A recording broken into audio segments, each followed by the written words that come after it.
அறிவு கிட்ட பேசிட்டு இருக்காதரா. நீ நினைக்கிற மாதிரி எதுவுமே இல்ல. இங்க எல்லாருக்கும் உன்னை பிடிக்கும். சும்மா சொல்லாதீங்கடா, விடுங்கடா. ஏய் இல்லடா, பிடிக்கும்டா எல்லாருக்கும். பர்த்டே எதுவுமே ஏன்டா அப்படி பண்ணிட்டு இருக்க? Happy birthday. டேய், என் பர்த்டே என்னைக்குன்னு கூட உங்களுக்கு தெரியாது. ஜனவரி 24 தானடா என் பர்த்டே. போகடா. டேய், அப்ப அந்த லெட்டர்ல டிசம்பர் 12 எழுதியிருந்தது எந்த லெட்டரு?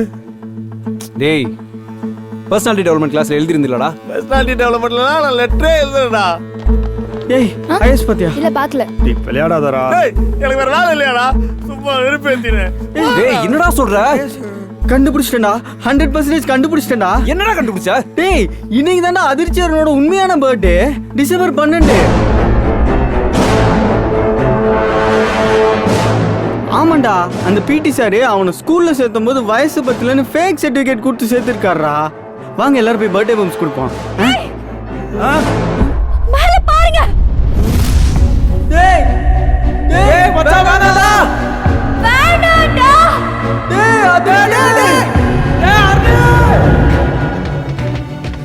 சின்ன வயசுல இருந்து அம்மா இல்லாம தான் வளர்ந்தேன். அப்பாவும் எப்பவுமே அடிச்சுக்கிட்டே தான் இருப்பார்.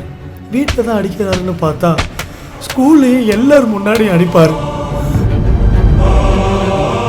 ரொம்ப கஷ்டமா இருக்கும்.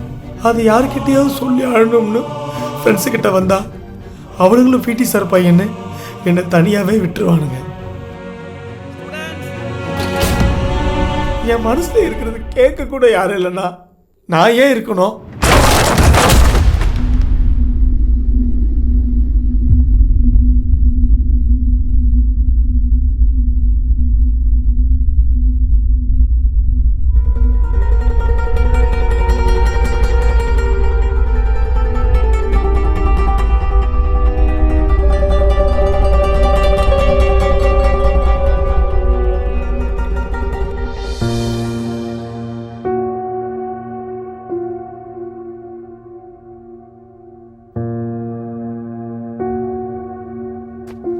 அருணே, ஐயா. ஆராரோ ஆராரோ பாடும் முன்னே கண்மூடி நீ தூங்க கூடாதையா. தாய் தந்த பாலெல்லாம் கீழே சிந்த என் கண் முன்னே நீ தூங்க கூடாதையா. கண்மணி என்று நான் உன்னை